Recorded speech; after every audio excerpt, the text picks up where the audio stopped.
On today's video, we are doing a review on Shudder's brand new exclusive Shudder release, The Queen of Black Magic, and why you probably shouldn't go to places you reminisce of the past.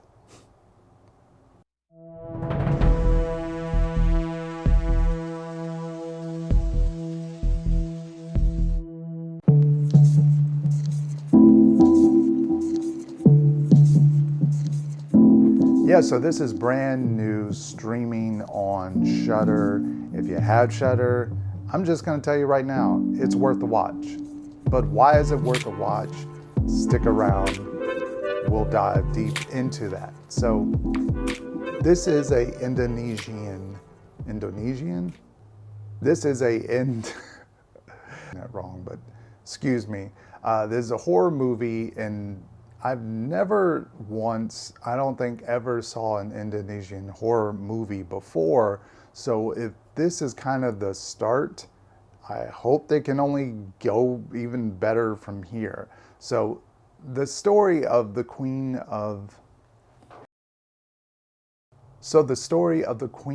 Black Magic, I don't want to reveal too much while reading the synopsis, and I always recommend that if something looks very good from a trailer or maybe a few pictures or something, don't kind of read the synopsis because it just kind of ruins things a majority of the time. So I'm just going to kind of give you a little bit of it. Families were terrorized at an orphanage. Someone wants them dead, apparently with black magic. That's about all I'm going to reveal on that. This horror movie just does a great job of blending so many different elements. There's some possession in here. There's some body horror. There's tons of gore, which it's kind of shocking when it comes to, non-American horror, that you mostly see them kind of go for stuff that is more stylistic or more substance and less, splatter or less gore in there. And this one doesn't shy away from any kind of gore in there. And at the heart of it, this is just a revenge tale, a simple revenge tale that you've seen done before.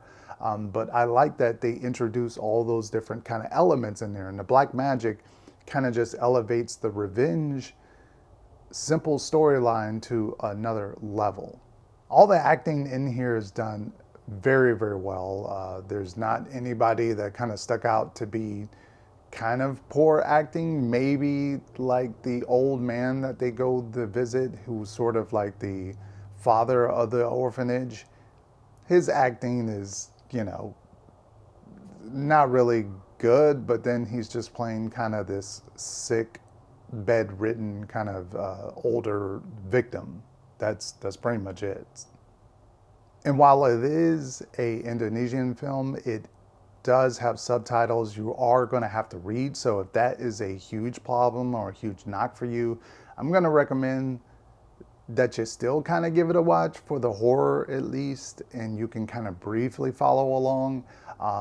Some of the plots and some of the plot points, they're not going to get lost on you if you kind of just casually read, but just noting that this is subtitled, you will have to read. So if that's a problem for you, just fair warning going in. Yeah, so the length of the movie is about an hour and 39 minutes roughly, so it's not bad as far as the length. They do a good job of once, the black magic kind of comes into play, they keep a good pacing of stuff kind of building and stuff being revealed in the storyline. So good enough job on the pacing of the movie. I really don't have any cons about it. I enjoyed my time with it, enjoyed the effects, the gore. Where it goes in the third act is pretty insane. It's pretty crazy. And like I said, this is my first sort of introduction into the world of Indonesian horror.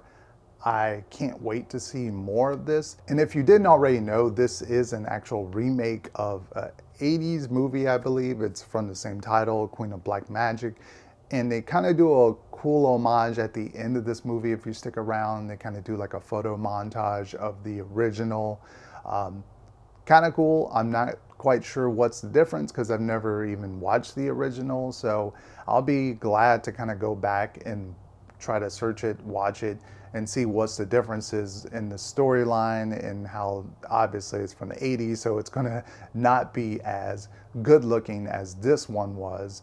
The closest movie I can think of if I had to try to compare this to an American movie, it'd probably be something almost like Evil Dead.